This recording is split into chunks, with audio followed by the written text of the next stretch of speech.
Hello, everyone, and welcome to another video. My name is Doug, and I am one of the instructors at Principia Tutors and Consultants. And today we're going to be looking at the distance formula and the Pythagorean Theorem.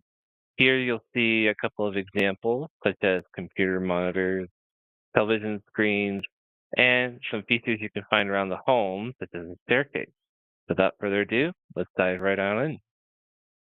So first off, what is the Pythagorean Theorem? It was a theorem first created around 1900 BC, but it was popularized by the Greek philosopher Pythagoras around 500 BC. And it states that if I take a right triangle, the sum of the squares of the legs, so in the picture you'd have a squared and b squared, is equal to 2 squared, which is the hypotenuse. So that's where we get our a squared plus b squared equals c squared from. How do we connect the Pythagorean theorem with the distance formula? Well, we start by designating 2 points. So we're going to designate a point here as x1 and y1. And we're going to pick another point here. We're going to designate this as x2 and y2. Now, suppose I want to figure out what is the distance between these two. How do we go about doing that? Well, we can start by having a line going from x1, y1, and have a horizontal line here. And we know that this line here tells us that y is equal to y1 in this case, because while x changes, y does not. Conversely, we can draw a horizontal line from x2, y2 straight down. And this is going to be x is equal to x2. So when we look at the point of intersection, we see that our x value is going to be x2, but our y value is going to be y1. So what does this mean? Well, it means that we have the distance between x1 and x2 can be written either as x2 minus x1, or if you prefer, you can say just change in x. Now we can look at the vertical component here for the orange and see that the only thing that's changing is y. So the change here would be y2 minus y1, or delta y. Now recall that Pythagorean theorem says that a squared plus b squared is equal to c squared. Well, if I look at what I have here for the triangle, we see that this is going to be x2 minus x1 squared plus y2 minus y1 squared. That's going to equal z squared. Taking the square root of both sides, we have x2 minus x1 squared plus y2 minus y1 squared, and that's going to be z. This is very useful when you're having problems in the SAT that either ask for a distance or give a triangle, because the connection allows you to go from algebra to geometry.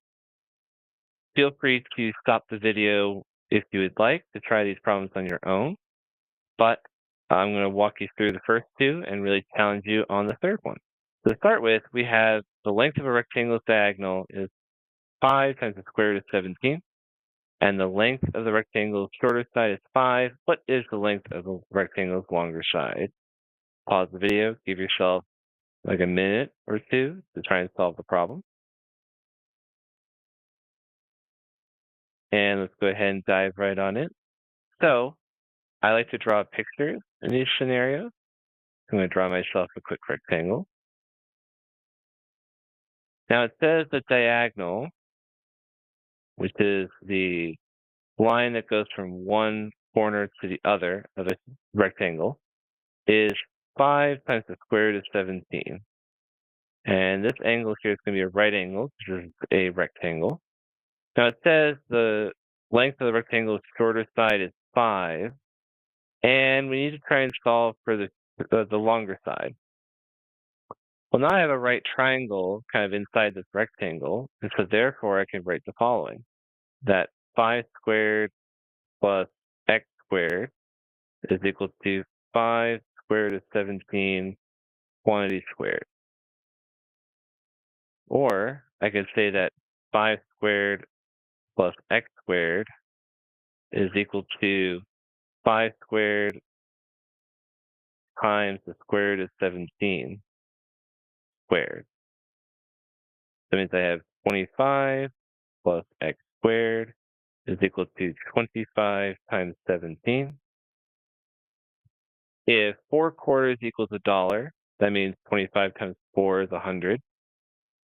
16 quarters make $4. That means 400. That means 17 quarters would make $4.25, which is $4.25.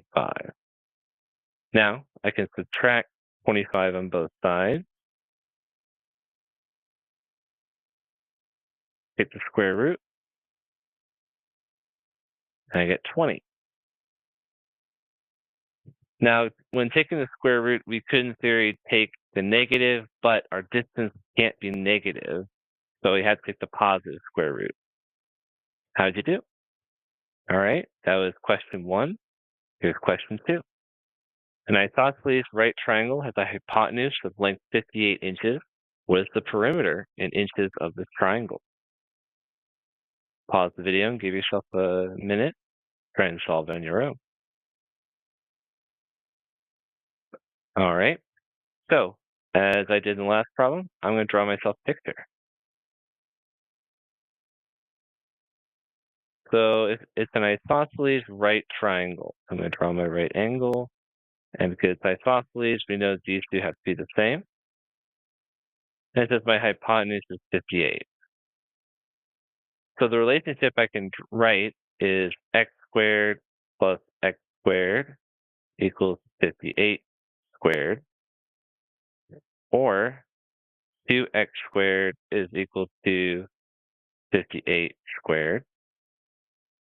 By taking the square root of both sides, we have the square root of 2 times x equals to 58. Or x is 58 over the square root of 2, which is the same thing as 58 square root of 2 over 2, or 29 times the square root of 2. Now that's just to find x, which is why they have this a value here. It says, what is the perimeter? Which means I need the outside. So the perimeter is 2x plus 58. So I need 2 of these 29 times the square root of 2. Well, 29 times 2 is 58.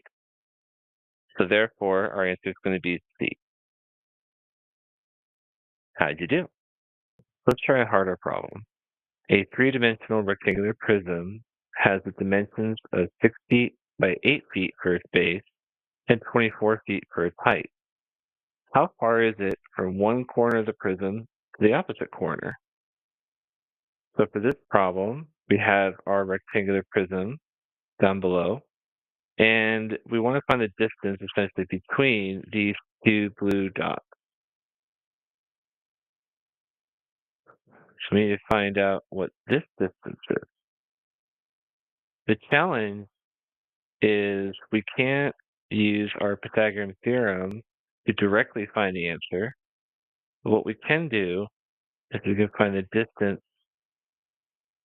of the diagonal from the base of the prism, because that will help define the triangle that we can use to find the distance we need to solve the problem.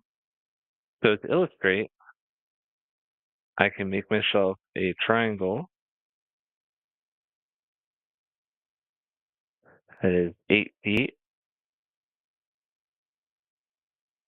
by 6 feet, and I'm going to have its hypotenuse be x.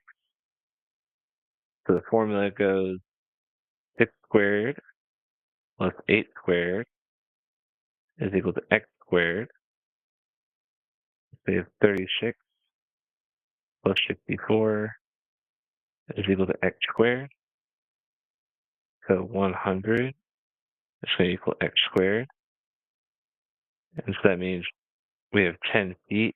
It's going to be our value for x.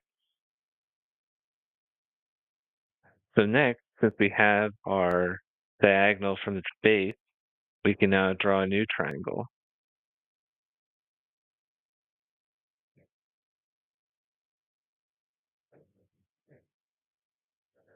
So a base we found was 10 feet. Our height, which is given to us, is 24 feet. Now I'm going to use y to represent the distance between the two blue dots here. So using our Pythagorean Theorem formula, we have 10 squared plus 24 squared is equal to y squared. So we have 100 plus 576 is equal to y squared. 676 would be y squared, and therefore 26 is equal to y. So our answer will be 26 feet.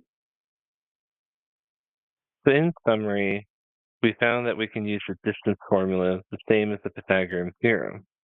Remember that a squared plus b squared equals c squared, or recall that the distance formula uses the distance between the x values and y values accordingly. It's also useful in both algebra and geometry situations.